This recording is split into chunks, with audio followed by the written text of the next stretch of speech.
Bonjour à tous, bienvenue dans les Mémoires bourbaréennes, le podcast qui vous transporte dans l'histoire de Bourbaré à travers les récits authentiques de ses anciens habitants. Dans ce premier épisode, plongez dans les souvenirs de guerre de Monsieur Jiquel, des moments intenses où les Allemands recherchaient son frère, la réquisition des chevaux, la libération de Bourbaré et même les travaux des prisonniers allemands après la guerre. Plongez dans cette période historique avec émotion et authenticité. Je l'ai connue, elle a commencé, j'avais 13 ans, en 40 quoi. Et en 47, j'avais 20 ans, bien sûr. J'ai vu toute la guerre à 17 ans, quand elle a fini, quoi, en 45.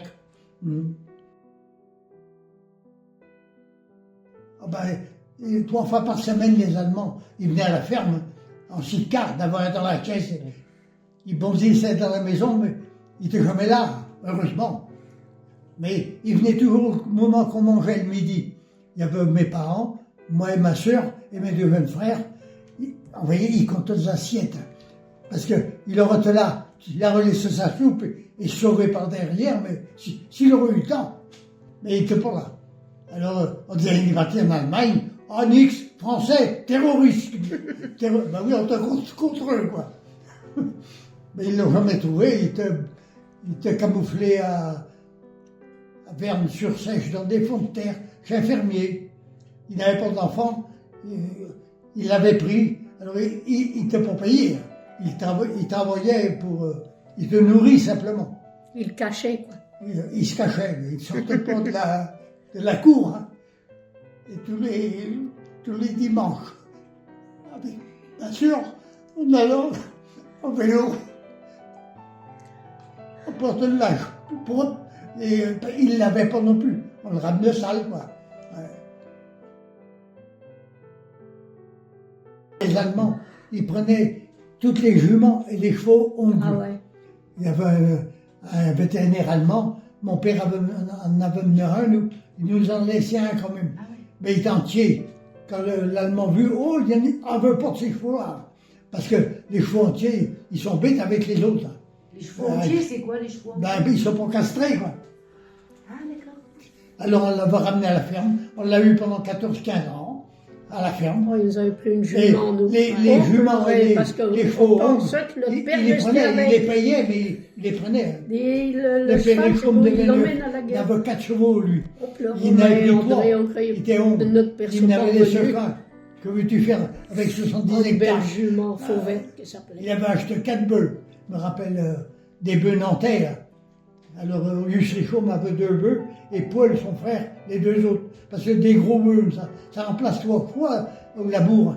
Mais même ça ne court pas. Hein. À l'époque, ça rigolait pas pour la guerre. Il fallait pas se trouver contre les Allemands, parce que il n'y avait jamais de pardon avec eux autres. Une balle dans la peau. Pas de jugement avec les Allemands. N'importe quel gars qui faisait une connerie, bon, c'est terminé tout de suite. Il n'y avait pas de... Il ne jugeait personne.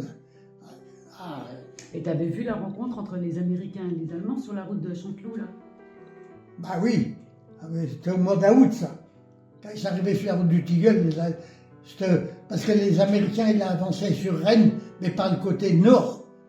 Alors, c'était Patton qui commandait l'armée américaine. Il avait envoyé un groupe d'Américains par la route de Redon. Un circuit était une douzaine de chars et des camions et tout des jeeps. Et moi, nous, on était à la ferme, on était en train de moissonner, enfin, avec la faucheuse.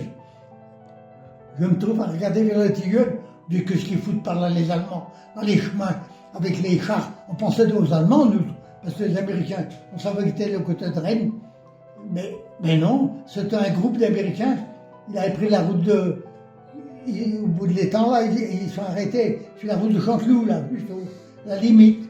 Ouais. Alors, les Allemands, toute la nuit, ils montaient de Beauban, on était dans notre abri, nous, à la ferme. On entendait les voitures et les camions passer, là. En montant les Landes, là, il y avait un char américain qui était derrière la maison à gauche, là.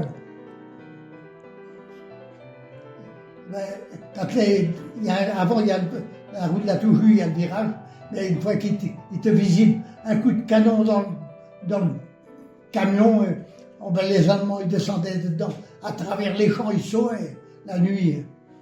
Et à Châteauget, le père Jean Bu, ses chevaux, c'était la nuit, il y avait 4 Allemands, ils étaient à pied, ils emmenaient de Rennes, quoi. Mais c'est devant chez Truffaut, là, le curry et les chevaux étaient au bord de la route. Les Allemands l'avaient vu en passant. Bon, lui, il avait rentré dans l'écurie, il avait détaché les chevaux. Et le père Jean Bu était couché, mais dans la nuit, quoi. Mais il entendait gueuler, il s'était levé, il va à la route, ces 2 chevaux étaient sur la route. Ah, il les lâchait pas, quoi. Il dit, un Allemand. Il dit, Parce qu'il voulait les chevaux. Ben, il montait sur les chevaux, il était 2, il était 4, 2 sur. Et il montait la route là pour aller. Il ne savait pas que les Américains étaient là.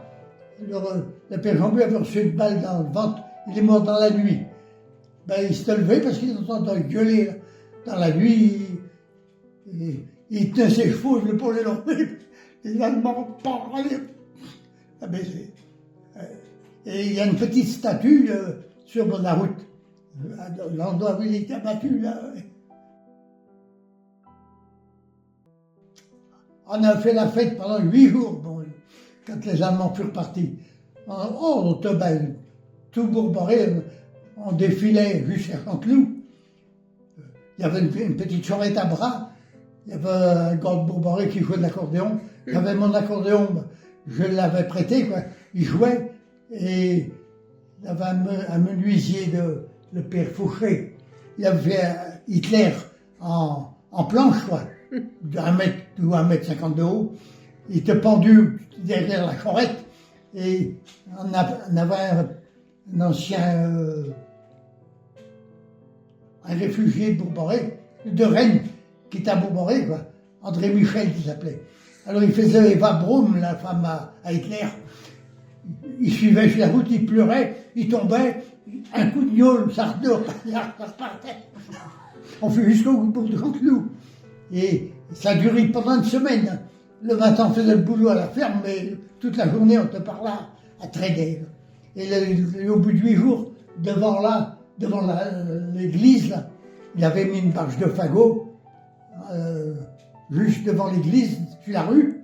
Et puis l'Allemand, il était planté sur l'eau, la planche, quoi. Il avait foutu le feu dedans. On dansait autour, jusqu'à temps que il n'y a pas de pompiers. Ah oui, ben c'était partout. Chez nous, c'était pareil. Ouais. C'est la dernière journée, quoi. Ouais. Oh, tu n'as pas d'une fois qu'on a fait cette semaine-là. Pas de boulot, rien du tout. C'est la java, quoi. Ben là, on était content que les Allemands étaient partis. Ouais. Ouais. Tu disais que la route de la Fretais, c'est des prisonniers qui l'ont faite, cette route. Ah, les prisonniers allemands qui ont fait la route, là, à coups de pioche. Ils étaient 12. En été, ils étaient torse nu, ils étaient tout noirs, tout. Oh, ils bossaient. Et il habitait à Châteauget, là, au bord de la route. Il y avait un grillage au bord de la route, mais il y en a 2 qui disparurent de là, qui avaient dû foutre le camp en Allemagne, peut-être. Ils s'étaient sauvés, quoi. Ils n'étaient plus que 10 au boulot. Et plusieurs années après, il y a une voiture, c'était une Opel, une grosse voiture, 2 monsieur qui s'amènent, il va à la ferme, il demandait monsieur Pacouette, parce que c'est lui qui, c'est un ancien prisonnier, il les surveillait avec son fusil, quoi. Mais il dit, Pacouette, c'est la route du Rocher, là, la route de la Fretais était prête, il avait été faire l'autre, là, on y avait dit où c'était, quoi. Mais c'était 2 ingénieurs. Mais ils faisaient la route à coups de pied, quoi. Mais la guerre était finie, des messieurs. Ah ouais. Ils ont fait leur vie après. Bien. Ah ben, le temps avait pensé. Mais il n'y avait pas de choix. Il était ingénieur. Il fallait bosser comme les autres, à coups de pioche. Il élargissait la route de la Fretais. Il abattait les arbres et toute la terre, il en mettait sur la route. C'était un chemin. Parce que la route de la Fretais s'arrêtait à l'Épinel. Ouais, de Bourg-Barré, après c'était un chemin, quoi, pour aller jusqu'à la ferme. Ben, il comblait avec de la terre, quoi. Il élargissait la route. Ah, ben, c'est le poc. Et moi, oui, j'avais 19 ans. J'envoyais de la terre pour les Allemands, là, avec les chevaux de la ferme. À l'Épinay, il y avait une mort en face de la remise, tout ça. Oh, ben, il y a été longtemps cette mort-là. La mort, mais elle a été bouchée depuis.